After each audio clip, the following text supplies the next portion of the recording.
Fishermen from Taiwan have joined a dispute over a chain of islands which China and Japan say belongs to them. The Taiwanese vessels are now reported to have left the area after Japanese coastguard vessels fired water cannon on them.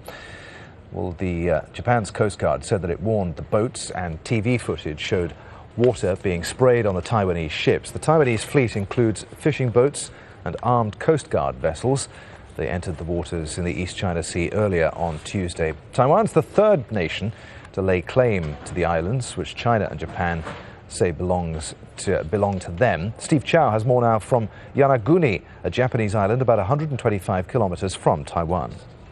This latest skirmish began when this flotilla of Taiwanese fishing vessels entered the Diaoyu Senkaku Islands area, an area that Japan considers theirs. We understand that this flotilla was followed for quite some time by Japanese Coast Guard vessels. They had first tried to hail this fishing fleet with electronic banners, warning them to turn around. When this was ignored, they used loudspeakers, and finally they opened up with water cannons. We understand that this Taiwanese fleet did also respond.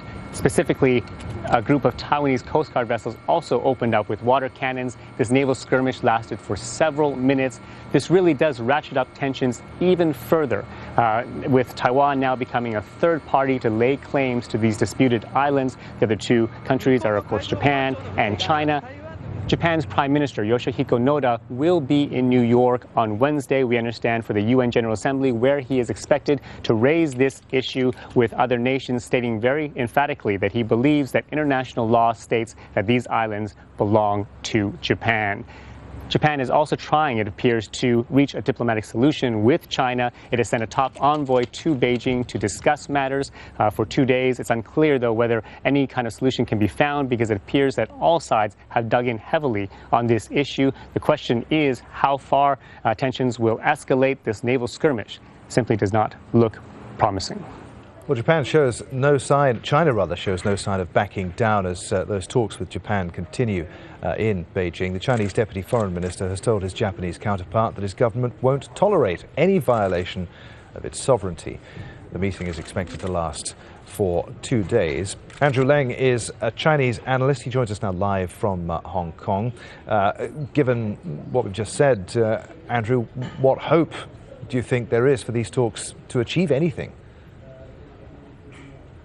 Well, the first thing to understand is that there is no dispute between mainland China and Taiwan, because they're both Chinese. In fact, the Diaoyu was under the former nationalist government before the Communist Revolution. So there is not as if the mainland and Taiwan are disputing the ownership, but both sides are, in a way, staking the sovereignty against Japan. Now, if you look at the history, it dates back to a long, long time. But during the dynasties, of course, those islands were firmly under China's control. But then in the beginning of the late 19th century, those islands were annexed by Japan and had been under Japanese administration for a long time. But what we are seeing now is not so much territorial disputes, it's the importance of the South China Sea to China, because they contain essential, crucial sea lanes for China's economic survival, apart from recent discovery of energy resources. But they are the essential sea lanes for China's trade and importation of China's resources.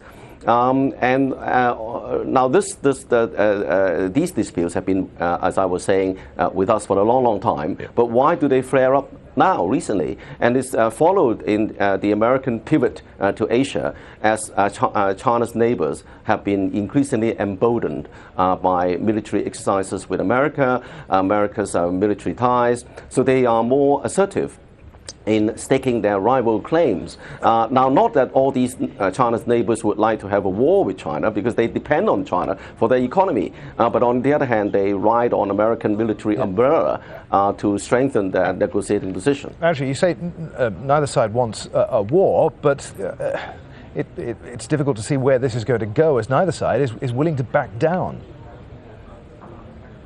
Obviously, as I was saying, it's a matter of China's national pride. It's also a matter of strategic interest for all sides. And of course, with right-wing politics in Japan, there is no sign that they're backing down. But on the other hand, as I mentioned, the American pivot, China's neighbors have been emboldened by American military power. But America is the last country who wants a war. And so America, I think, is working behind the scenes to calm both sides down. Because what America wants is not a war with China. It's just to balance the geopolitics in the region to maintain this kind of stability. So I think that American influence would be very, very important. Is China's belligerence in this, though, pushing nations such as Japan towards perhaps an anti-China military bloc with the US?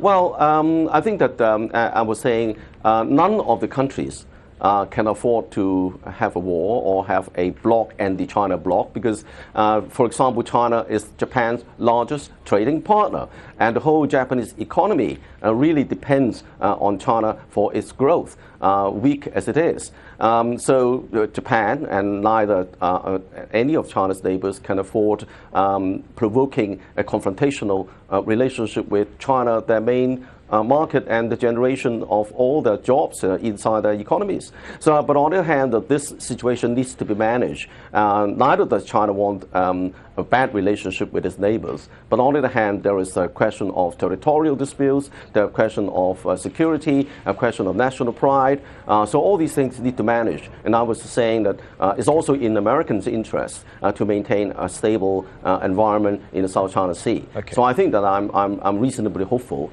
that things could work out at least over a period of time.